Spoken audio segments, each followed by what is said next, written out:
Next up on WTV, Trade Fair, CTE Tornado Shelter, and this week's edition of Senior Spotlight. WTV's Daily Update starts now.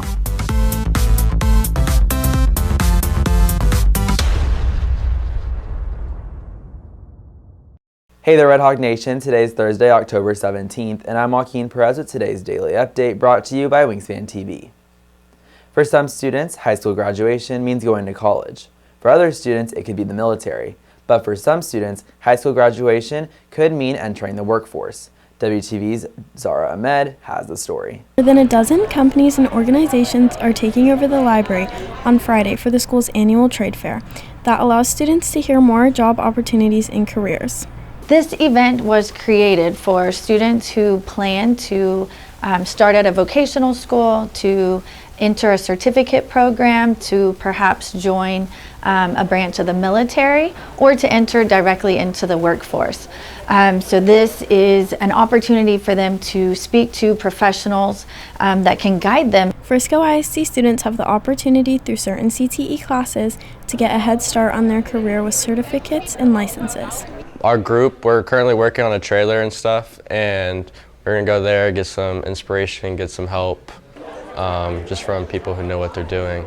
Tomorrow's trade fair is in the library from 11:30 until 2:30 p.m. Reporting for WTV, I am Zara Ahmed. After more than 18 months, the new wing of the Frisco ISD CTE Center is open and has been hosting students since the start of the school year. But there's a feature that's somewhat new to the district. WTV's Connor Mercer has the details. Now able to host as many as 2,000 students at one time, the latest addition to the CTE Center added 48,000 square feet of space.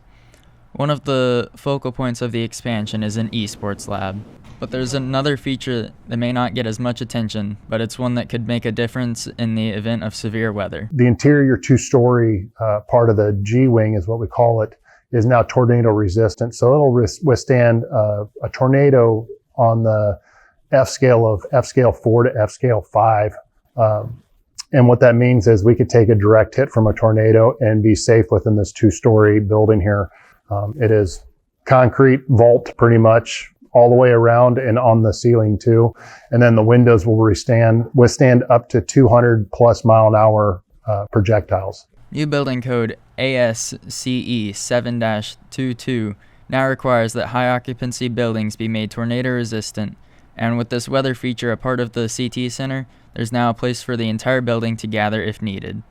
But the best part is it's big enough that we can move all of our students from the entire building down into this wing for shelter.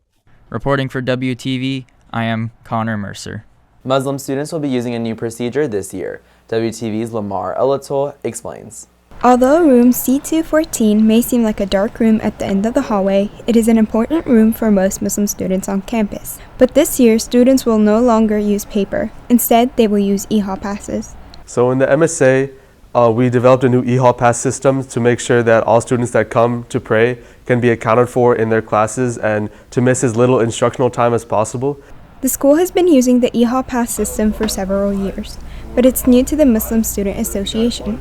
The e-hall pass system for the room is a way to ensure that the vast majority of students who are using the room appropriately and correctly aren't getting penalized for students who are not using it correctly. And so by having the system, it ensures that everyone who's following the proper protocols is able to do so. Reporting for WTV, I am Lamar Aloto.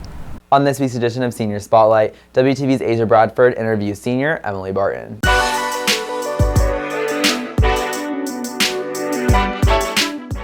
What are some classes you're taking this year to prepare you for college? I'm taking dual credit classes. What's been a dream of yours to accomplish during high school that has come true? Being a cheerleader and making a bunch of friends and then going to state for our girls basketball team. What do you plan on doing after high school? I either want to go to the University of Alabama or Oklahoma and major in marketing. What has been something that has gotten you through high school? I've learned to trust the process because you have to stay in the present time and not worry about the future.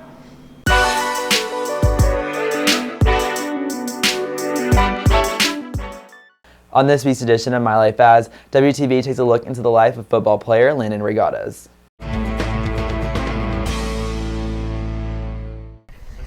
So we get to the field house around 2:55. Start practice, start warm-ups around like 3:10, 3:15. Basic warm-ups. Then we move into special teams, and because it's a pre-game, day before a game, we just do walkthroughs, make sure we're on everything, and kind of like a review day. So we started with kickoff, and then onside kick, and then we moved into kick return and worked on that. And then we always start off with defense and just making sure we got all our coverages down and all that. And then we move into offense, where we just run through plays and make sure that everybody knows what they're doing so that we're ready for the next day, next game. And then, yeah, that's really it.